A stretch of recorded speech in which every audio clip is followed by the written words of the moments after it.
Question number 2, arrange the following fractions in ascending order. Ascending order या increasing order बात एक ही होती है, डिसेंडिंग ऑर्डर डिक्रीजिंग ऑर्डर बात एक ही होती है। दोनों ही सवाल को करने का मेथड सेम होता है। आंसर बस जब लिखा असेंडिंग ऑर्डर में आंसर लिखा जाएगा तो पहले सबसे छोटा फ्रैक्शन, फिर उससे बड़ा, फिर उससे बड़ा। डिसेंडिंग ऑर्डर में सबसे पहले सबसे बड़ा फ्रैक्शन, फिर उससे छोटा, फिर उससे छोटा।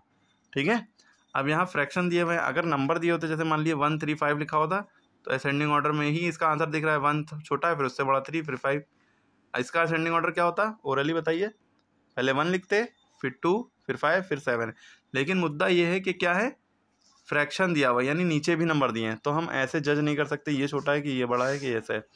इसको करने के 2-3 मेथड हैं या और भी मेथड है, लेकिन जो जनरली मेथड है वही कराएंगे जो बुकिश मेथड है और जो आना भी चाहिए बच्चों को। कैसे करते हैं, तीनों डिनोमिनेटर के एलसीएम निकाल के तीनों डिनोमिनेटर को सेम कर लेते हैं, फिर हमारे लिए आसान हो जाता है कि नंबर कौन सा बड़ा है कौन सा छोटा है। ठीक है। तो डिनोमिनेटर जितने भी नीचे नंबर दिए हैं सबके एलसीएम ले लेंगे, फिर सबको इक्विवेलेंट फ्रैक्शन में कन्वर्ट कर लेंगे। देखिए कैसे, जैसे पहला सवाल आपके सामने ये दिख रहा है ना। क्या करेंगे, डिनोमिनेटर में आपके नीचे फ्रैक्शन में क्या है, 1 है, 6 है, 4 है, 12 है। तो 6 और 4 12 का रफ कॉलम यहाँ पे खींचिएगा एक, 6 4 12 इनका एलसीएम ले लेंगे। ठीक है। एलसीएम लेने के लिए क्या है, 2 के टेबल में तीनों नंबर जाते हैं, 2 3 6, 2 2 4, 2 6 12। 2 के टेबल में 3 जाता नहीं, उतार दिया। 2 के टेबल में 2 आता है 1 बार में, 2 3 6, फिर 3 1 3, 3 1 3, है ना। यहाँ तक समझ में आ गया।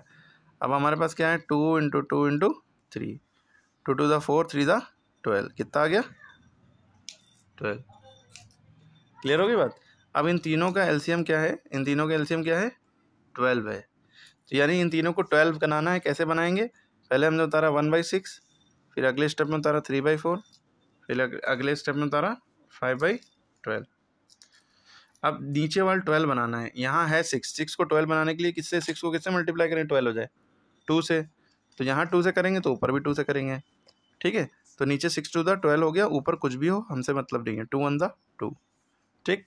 फिर यहाँ पे 4 को 12 बनाना है, किससे मल्टीप्लाई करें, क्योंकि जो एलसीएम आया वही बनाना है।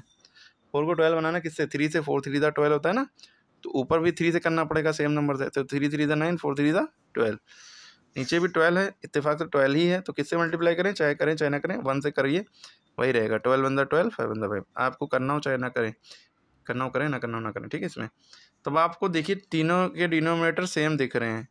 अब जब तीनों के डिनोमिनेटर सेम लिखते हैं तो एक्चुअल नंबर ये ना हो कि ये हो गए, लेकिन हमें इन्हीं नंबर में प्रूव करना है कौन बड़ा। तो पहले हम सबसे छोटा नंबर हमें क्या दिख रहा है, अगर जब डिनोमिनेटर सेम है तो डिनोमिनेटर छुपा लिए। डिनोमिनेटर सेम है तो क्या करेंगे, डिनोमिनेटर छुपा लेंगे। यानी कि हमारे पास 2 9 5, तो सबसे छोटा क्या हुआ 2/12, उससे बड़ा 5/12, उससे बड़ा 9/12। ओके। फिर से इस बात को देखिए भाई, सबके डिनोमिनेटर सेम हो गए ना, तो हम अब नंबर नीचे वाले डिनोमिनेटर छुपा लिए, नीचे वाले नंबर छुपा लिए। तो सबसे छोटा नंबर 2/12, फिर उससे बड़ा 5/12, फिर 9/12।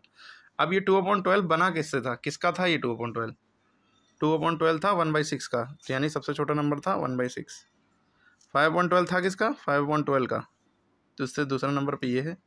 और सबसे बड़ा फ्रैक्शन कौन है, 9/12, जो कि 3/4 था, 3/4 का था। तो सबसे बड़ा फ्रैक्शन हमारा स्पेसिफिकली 3/4 हो गया यहाँ पे। समझ में आ गई बात। तो इसको शक्ल देख के नहीं पहचान सकते कौन छोटा है कौन बड़ा है ना, तो इसको इस तरह से करना ही पड़ेगा। अगला सवाल SW, ये सारे ट्राई करिए, ascending descending second third fourth. ठीक है।